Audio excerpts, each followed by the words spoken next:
तो good morning everyone. थोड़ी देर के लिए बातचीत करें। नमस्कार जी, नमस्कार सभी लोगों को, मेरा प्रणाम। नहीं आ पाए तो उनके वीडियो से काम चलाना पड़ा। काम चल गया। कितने लोगों का चल गया काम? एक्सरसाइज हो गया ना काम। इसी को बोलते हैं टेक्नोलॉजी। टेक्नोलॉजी में एक बार काम करो, बार बार उसका इस्तेमाल करो। मैं आपको इससे ना एक बात बताऊंगा। मैंने बहुत कम फिजिकल प्रेजेंटेशंस किए हैं। फिजिकल, वन टू वन, एक वीडियो अपना रिकॉर्ड करके और उसको सारी बातचीत करके और लोगों को दे देता था कि सर इसको देख लेना, ये मेरा ही वीडियो है, आपको मेरे ऊपर फेथ है तो ये मेरा वीडियो है, आप इसको एक बार देख लें। तो सबसे पहले तो आप लोगों से कहूंगा कि 10 20 50 प्रेजेंटेशन करने के बाद जब थोड़ा कॉन्फिडेंस आ जाए तो कैमरे के सामने एक प्रेजेंटेशन कीजिए और उसको रिकॉर्ड कीजिए। और इस रिकॉर्डिंग में अगर चाहिए होगा तो मैं आपकी मदद करूंगा। मैं अपने बारे में बता दूं कि जितने अप्स एंड डाउन्स मैंने शुरुआत में नेटवर्क मार्केटिंग में देखे सन 2000 से लेके बाद में,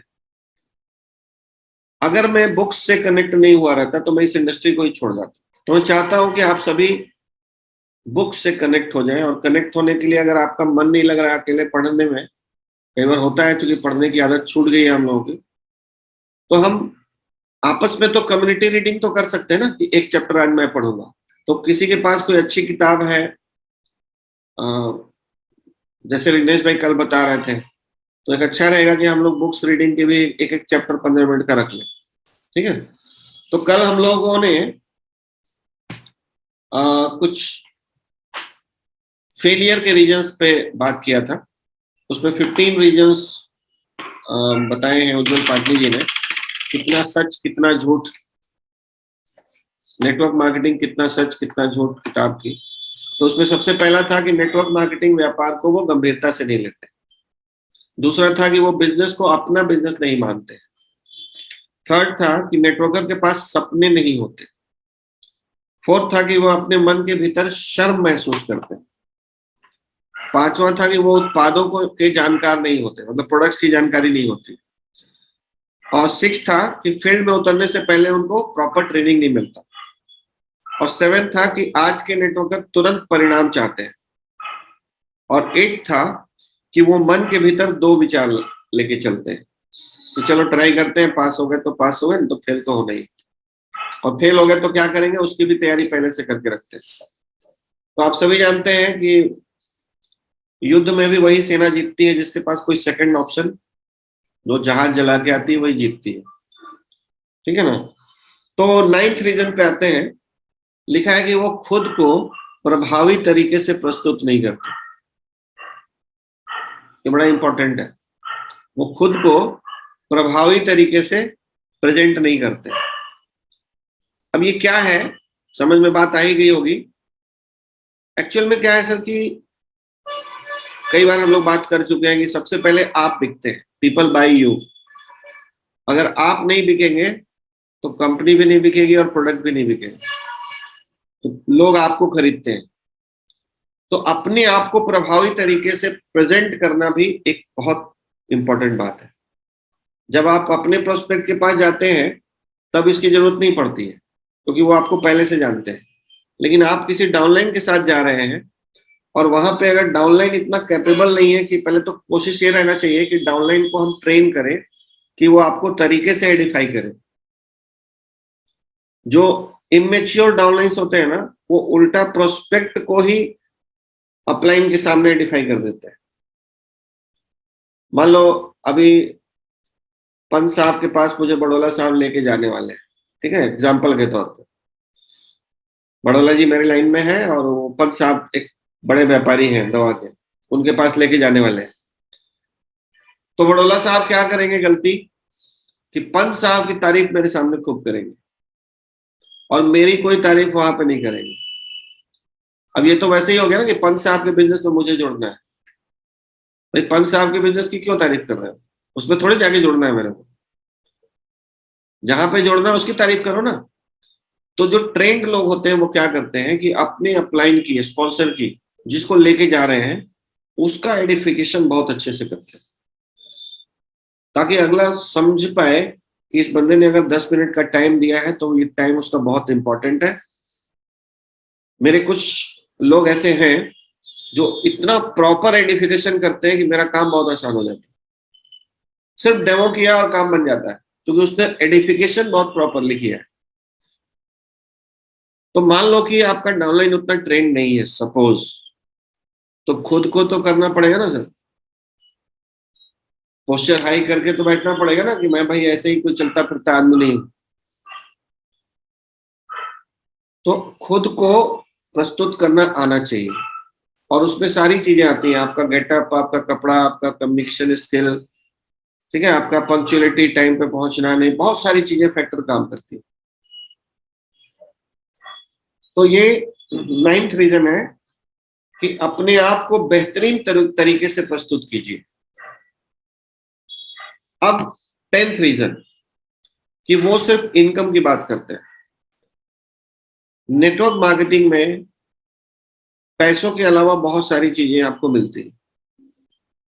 अगर आप हर जगह सिर्फ फायदों की बात जब करते हैं और सिर्फ पैसा पैसा पैसा पैसा करेंगे ना, तो बहुत सारे लोग आपके साथ नहीं आएंगे, क्योंकि कई लोग ऐसे भी हैं जो पैसे से पक चुके हैं, पैसे से थक चुके हैं। तो नेटवर्क मार्केटिंग के और क्या क्या फायदे आपको मिले हैं वो बताना चाहिए, जैसे पर्सनालिटी डेवलपमेंट। आज हम में से बहुत सारे लोगों से, जब तक हम नेटवर्क मार्केटिंग में नहीं थे, तो किसी भी बिजनेस में हमको स्टेज पे बोलने का मौका मिल रहा था क्या? नहीं मिल रहा था ना। तो स्टेज पे जब आप आते हैं तो आपका पर्सनालिटी डेवलपमेंट होता है। जब आप इस तरीके से जूम लीड करते हैं तो आपका पर्सनालिटी डेवलप होता है। जब आप 1-to-1 डेमो में मिलते हैं ना और लोग ऑब्जेक्शन करते हैं, आप उसको हैंडल करते हैं, तो आपका पर्सनालिटी डेवलप होता है। तो ओवरऑल 5 साल अगर आपने किसी अच्छी कंपनी में नेटवर्क मार्केटिंग ढंग से कर लिया, तो आप वो नहीं रह जाते हैं जो आप स्टार्टिंग में थे, आप बिल्कुल नए इंसान बन के निकलते हैं। तो ये बहुत बड़ा फायदा है। साउंड नहीं है कन्हैया जी, आप अपना चेक कीजिए, मेरा साउंड बिल्कुल परफेक्ट है। साउंड ठीक है ना? धूल चेहरे पे थी और आईना पोंछता रहा, वही पानी। तो क्या ऐसा कि पर्सनालिटी डेवलप होता है, नए नए फ्रेंड्स बनते हैं, ये कम बात है क्या? नए नए फ्रेंड्स बनते हैं ना। एक उद्यमी का एटीट्यूड बनता है आपका, ठीक है, आप एक एंटरप्रेन्योरशिप में आते हैं, ये जॉब में नहीं मिलेगा। और नए लोगों से कैसे दोस्ती की जाए, कैसे बात किया जाए, ये भी आप सीखते हैं। तो हर आदमी का ना अलग अलग हॉट बटन्स है, आपको जानना पड़ेगा और वही हॉट बटन दबाना पड़ेगा। हर हर जगह एक ही गोली डालेंगे तो काम नहीं करेगा सर। ये इसीलिए मैं सीधा एक लाइन में बोलता हूँ कि ये कॉमन सेंस का गेम। हमेशा आपको कॉमन सेंस अप्लाई करना पड़ेगा। कोई यहाँ पे फिक्स रूल नहीं है सर, और रूल्स भी फुटबॉल और क्रिकेट की तरह लिमिटेड रूल्स नहीं है, अनलिमिटेड रूल्स है। अनलिमिटेड रूल्स है, पता नहीं कौन सा कहाँ पे सूट कर जाए। इसीलिए इसको गेम को ना इन्फिनिट गेम बोलते हैं। इन्फिनिट गेम है ये नेटवर्क मार्केटिंग। कोई कहे कि इतने रूल सीख लो काम हो जाएगा, नहीं सर, इन्फिनिट रूल्स हैं, क्योंकि हमको करोड़ों लोगों से मिलना है, और कई बार 1-1 लाख और 20-20 हजार की गैदरिंग को भी संबोधित करना है। तो बहुत बड़ी कलाकारी की जरूरत है, वो सीखने की जरूरत है। रीजन नंबर 11, वो वास्तविकता में बिजनेस पर भरोसा नहीं करते। ये अंदर में ना कई लोगों के बिलीव नहीं होता है कि ये बिजनेस मुझे बहुत ऊपर लेके चला जाएगा, अंदर से वो बिलीव नहीं होता है। वो दूसरे के मोटिवेशन पे किसी तरह से रोज टाइम पास कर रहे हैं। कुछ अच्छा हो गया तो बहुत अच्छी बात है, नहीं हुआ तो छोड़ जाएंगे। तो सबसे पहले ये भरोसा क्रिएट करने के लिए आपको नॉलेज की जरूरत बहुत स्ट्रांग चाहिए। इसलिए मैं 2-3 किताबें जो शुरुआत पे पढ़नी चाहिए, अगर आप फर्स्ट टाइम नेटवर्क मार्केटिंग कर रहे हो तो आपको बिजनेस स्कूल जरूर पढ़ना चाहिए। अगर आप फर्स्ट टाइम कर रहे हो तो आपको सवाल ही जवाब है, बहुत जरूरी है पढ़ना, ठीक है, ताकि आप नेटवर्क मार्केटिंग के कंसेप्ट को समझ पाए। और एक जो कॉपी कैट मार्केटिंग बुक है, वो बहुत बेसिक आइडिया आपको देता है कि व्हाट इज नेटवर्क मार्केटिंग। तो ये 2-3 किताबें अगर हम पढ़ें बार बार, तो हमारा बिलीव स्ट्रांग होगा कि ये एक सिद्धांत है, एक नया सिद्धांत है जो एक आम आदमी को खास आदमी में बदल सकता है, ठीक है। तो इन्होंने सलाह ये दिया है कि इस व्यवसाय को 100% विश्वास से कीजिए या छोड़ दीजिए, बीच में मत रहिए। या तो 100% कीजिए विश्वास के साथ, और नहीं तो छोड़ दीजिए। और ये विश्वास और कैसे बनता है मैं आपको बता रहा हूँ। एक तो किताब पढ़ने से होता है, दूसरा जब सक्सेसफुल लोगों का, जो रियल में सक्सेसफुल लोग हैं, उनकी लाइफस्टाइल को देखेंगे ना आप, तो आपको विश्वास जगता है कि नहीं ये बड़ा काम हो सकता है। तो कहा जाता है ना, एक टाइम तक तो आप पैसा छुपा सकते हैं, 1 लाख 2 लाख 3 लाख 5 लाख 10 लाख की इनकम आप एब्जॉर्ब कर लेंगे कि भाई पता नहीं लगने देंगे। लेकिन 1 करोड़ 2 करोड़ आएगा तो कहाँ कहाँ छिपाएंगे भाई, वो तो दिखेगा, आपकी लाइफस्टाइल से दिखने लगेगा। तो उस समय सैमसिया की इनकम बहुत तगड़ी थी, क्योंकि 4-5 आईडी उनका चलता है। तो वो लाइफस्टाइल देख के ना, 2 बार उन्होंने रात को डिनर कराया 50-50 लोगों को अपने घर में। उस डिनर प्रोग्राम में ही समझ में आ गया था कि एनर्जी एक बहुत बड़ा प्लेटफॉर्म। 100% जब तक भरोसा नहीं होता ना, तब तक बड़ा काम नहीं होता। तो ये था 11 रीजन। इसके बाद 12th रीजन जो है कि कुछ लोग ना ऑलवेज कुछ नया ढूंढते रहते हैं, वो बीमारी होती है भाई। एक बार शादी हो गई, अब लड़की क्यों देख रहे हो, अब बच्चे पैदा करो ना, अब घर बसाओ ना। ये बड़ी गंदी बीमारी होती है कुछ लोग, ताक झाक करने की, इधर उधर उधर उधर, हमेशा उनको दूसरे की बीवी खूबसूरत नजर आएगी। तो ये बड़ी गंदी बीमारी है। ऐसे लोग कहीं भी कामयाब नहीं होते हैं, कहीं भी। भाई इनर्जिक टाइम पे प्रोडक्ट नहीं दे रही है, इनर्जिक टाइम पे पैसा नहीं दे रही है, क्या नहीं दे रही है? अगर बेच नहीं पा रहे हो तो आपकी कमी है, उसको सुधारो। तो नहीं नहीं नहीं, ये तो महंगा है, सस्ते वाला बिक जाएगा। सस्ते वाला में बिक भी जाएगा ना, तो भी तेल का खर्चा भी नहीं निकलेगा, बिकने के बाद भी पेट्रोल का खर्चा नहीं निकल पाएगा। वो करके अब सब लोग देख चुके हैं, बहुत सारे लोग बैठे हैं जो सस्ता बेच के बैठे हुए हैं, और सालों बेचा है, ठीक है। दूसरा, कुछ लोग क्वाइन, ये वो नया नया जो टेक्नोलॉजी आता रहेगा ना, कुछ चीटर्स लोग क्या करते हैं कि हमेशा कुछ ना कुछ नया लेके आएंगे, और आपको बड़ा अट्रैक्टिव लगेगा कि यहाँ तो यार बिना किए हो जाएगा, पैसा डालो, 10% पर मंथ रिटर्न आएगा, 20% पर मंथ रिटर्न आएगा, और काम करोगे तो अलग पैसा आएगा। कोई भी कंपनी सर जो प्रॉमिस कर रही है कि पैसा डाल के पैसा आएगा, वो समझ लो कि आपका पैसा डूबने वाला है, और आपकी छवि भी खराब होगी, आपके लोग भी खराब होंगे। और ये सर मैं 22 साल में ना सारे पापड़ बेल के बैठा हुआ हूँ, सारे पापड़ बेले हैं, क्योंकि शुरू से मैं फुल टाइम कर रहा था सर, ठीक है। कई बार जो कंपनी अच्छी कंपनी कर रहा था उसमें पैसे नहीं आए, तो चलो यार कुछ इधर उधर भी कर लेते हैं, तो पता लगा कि 10-20 हजार और डूब गया उधर, गए तो कमाने थे, ठीक है। तो ये करके यहाँ बहुत सारे लोग बैठे हैं इस जूम मीटिंग में भी। इसलिए कभी भी कहा जाता है कि वंस डिसाइडेड, डिसीजन लेने से पहले आप 50 बार सोच सकते हैं, 50 बार तहकीकात कर सकते हैं, सर्वे कर सकते हैं, कुछ भी कर सकते हैं। लेकिन एक बार जब डिसीजन ले लिया बॉस, आपके साथ अगर एक आदमी भी आ गया है, तो उस आदमी की रिस्पॉन्सिबिलिटी आपकी होती है। किसी का सपना जगा दिया आपने कि आइए इनर्जी करते हैं, और फिर उसको कुछ नया दिखा रहे हो। अगर इतनी ही जरूरत है तो ट्रेडिशनल में कुछ कर लो, सब्जी की दुकान लगा लो, छोले भटूरे का अंडे की दुकान खोल लो, लेकिन नेटवर्क मार्केटिंग दो मत करो। अपने पहचान को बनने दो, अपना गुडविल बनने दो। टाइम लगता है सर थोड़ा गुडविल बनने में, और एक बार वो गुडविल क्रिएट हो गया ना, तो आपको लाइफ टाइम बैठ के पैसा देगा। इसलिए ये डेविएशन बहुत खतरनाक होता है, और ये मैं नहीं कह रहा हूं सर, उज्जवल पाटनी कह रहे हैं। Reason number 13, they don't believe in technical knowledge.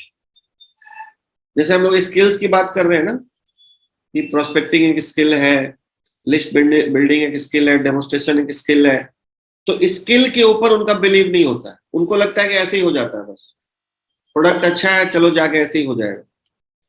और ऐसे ऐसे कई बार तो हो जाता है लेकिन कई बार नहीं होता है।